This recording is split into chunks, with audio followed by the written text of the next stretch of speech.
Good morning, Wednesday morning. I know it's Wednesday morning because it's garbage day, and I just put my garbage out. Okay? Why do I have a problem knowing what day it is? Because I work 7 days a week. The only thing that differentiates like weekends and holidays is that nobody can show up or call to bug me, like in an official capacity, because they have the day off. I don't have the day off, but I have a day off from that kind of thing. I had an email asking about a person built my box joint jig, this one right here, and he was having a problem with the action. Asked me how smooth it should be. It should be like this. It should glide super smooth. And if it doesn't, you adjust it until it does. It doesn't matter if it's a little bit sloppy there. I mean, a nice, tight, smooth action is best, obviously, but the main thing is that it slides without any effort. Because, okay, that's first of all, that's going to make it easier to operate because it'll be easier to move it with your thumb, right? If you're pushing this over against, friction because it's hung up, then it's going to be hard on your thumb. The other thing is that it locks in more positively when you're pushing on a thing. Because the lever only gets it close to where it's supposed to be. It's the actual locking part here that locks it in position where it needs to be to make the cut. So what I'm doing this morning is I'm working on the clamp. What I did yesterday was I went with that wedge thing that I had and I refined the design in SketchUp. And I'm ready to make the plans for it.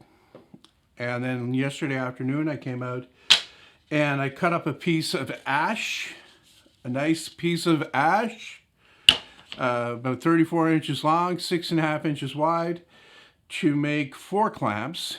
I think that 4 of these would be nice. I was going to make 6 to begin with, but then I said, well, I need 6. I already have a bunch of clamps. And to be honest, these won't replace the other ones that I have. These will be supplementary to the other ones that I have. The only difference between these and the red ones that I have down there is, okay, the red ones are more difficult to use. It's that notching, like the spacing that you have there to deal with, you have to do too much cranking in the handle. These are infinitely adjustable. You just push it up, tighten it, and away you go. So a lot more convenient to use. I figure 4 would be a nice place to start. Also, I plan on making at least 4 more new bar clamps, longer ones, based on this same technology, as you could call it. You know, my other bar clamps up there, really nice, really handy to use. They have that sawtooth notch in it, in the bar that, not difficult to do after you're set up for it, but it's getting set up for it and cutting them. And if you don't have to do that because you have a wedge system like this new thing, then why do that? So I'm going to make 4 more of those as well. I already have 6 of those, actually 7 when you include the prototype. So that would bring the total up to 11 of longer clamps that I have, which would be about all I'd ever need. Anyway, so I've got the parts roughly cut, and here are the 4 bars, actually. Isn't that beautiful? I love ash. I love a nice piece of ash. I really do. It's quickly becoming a favorite wood of mine. I like it more than oak, actually. I like white oak, too. I really like white oak. Red oak, not so much, because it tends to go black, especially when you put glue on it. But this has got nice color and grain, and I'm really liking it. So the whole clamp will be ash. The other ones that I made up there were a combination of ash and cherry. I decided to go full ash with these. So, I think it's going to look good. Yeah, so like I said, I was working on the design last night in SketchUp. Also, I came out and I kind of cleaned up the prototype and made a couple of refinements. And I got to say, I'm really liking the way this works. Had a couple of comments from people, and I knew these were coming. I knew they were coming, all right, about the sandpaper eroding the bar. Well, Okay, I don't know if you're familiar with sanding, but it doesn't go that quickly, right? Obviously, through years of use, it will start to wear the surface a little bit. But if it gets to the point where the clamp no longer functions, many years down the road, you built the clamp. So it's well within your means to repair the clamp. That's what I like about homemade tools, is that you can fix them. It's not a big deal. People have asked, will there be plans? Yes, there will be plans. Originally, I was gonna, it depended upon how well this thing worked. Because originally I was thinking I would do a free plan, just not put much time into it. But now I see that it's actually a really good design. So I'm gonna go full bore and make a full plan set. And those will be available on my website to buy. You'll have to buy them. They won't be free. But they won't cost very much. Okay, certainly not as much as a new clamp.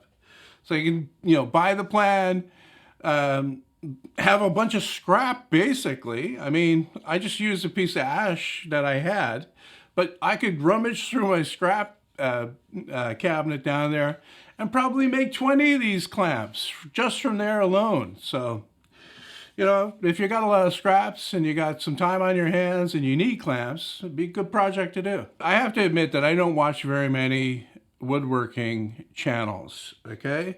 Mainly because what you're seeing on other woodworking channels is nothing new. Certainly not to me, anyway. It might be new for a lot of people, of course, but I've basically seen most of it before, so there's no point in me watching. But I do watch other channels on YouTube. And I was struck the other day. I had a channel that I was watching that I subscribed to. And at the end of the video, there was a credit roll for all these people that were involved in making the video. And I mean, as a channel, that's not really any bigger than my main channel. And, there was all these roles that you would see on, on a movie, like producer, director, grip, stuff like that. Different names besides all of them, and they weren't made up. These were real people involved in this thing. I was saying, where's the money coming from, man? Now, I know that they do advertising stuff, but you know what? If I did a credit roll like that, every name, after all of those things, plus many more, okay? Because, I do way more than some of these channels that I watch. I mean, this guy sits and talks, basically. I'm sure he has to write everything before he does that. He has a lot of research to do, so I'm not going to minimize that. But he doesn't have to think up an idea for something and come out here and test it, endlessly to try to debug all the problems and then come up with the most efficient design so that he can make plans from it and then work on the plans and all that. So, I don't know. I just shake my head sometimes when I see this stuff. Because, okay, director, me. Producer, me. Sound, me. Janitorial, me. Before I go, I want to talk about something else. And it has to do with being handy and doing stuff. If you're just new to this, here's my tip for you. Learn to use your non-dominant hand for things, okay? If you've watched some of my videos, you'll notice that I can use the impact driver with my left hand, even though I'm right-handed. And if you're, what reminded me of this, I'm standing at my miter saw, and I've often seen this, guys trying to, do the cross-body thing, all right? Trying to hold the work on the other side. I don't know what kind of twists they're getting into, trying to do this here so they can, use the handle with their right hand. You don't have to do that. Grab it with your left hand. Learn how to do this. This is very important. Okay? Take it. And it's not that difficult. I mean, this action is not difficult.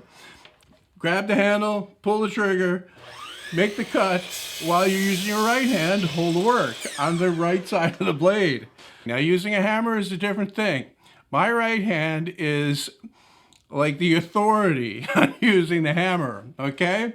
It's the expert. I cannot. I tried. I gotta be honest with you. Back, I guess maybe in the early 90s, I tried to train my left hand to use my hammer effectively by using it off and on, I don't know, I think it was doing roof blocking in a school. And I tried driving some of the nails with my left hand. And I could do it, but at the end of the day, my arm hurt. I was so clenched up. And this is the way I'm sure that a lot of new people that use hammers, like you see this in TV shows and movies all the time, where the star is supposed to be a carpenter or some other kind of workman, that uses a hammer regularly, and they're choked up on the hammer. No, real workmen don't use a hammer like that. They use it like this. They hold it loosely. You don't get blisters when you're using a hammer all day because you're holding it loosely and comfortably. And that's not what I was doing with my left hand. But that was a bit of a failure. However, there are a lot of important things that I can do with my left hand, including use this tool here and drilling to a certain extent as well. When I buy my wife, at the start she was cook good, her vagina work well, and she's strong on plow. But after 3 years, when she was 15, then she become weak, her voice become a deep Borat. She received a hair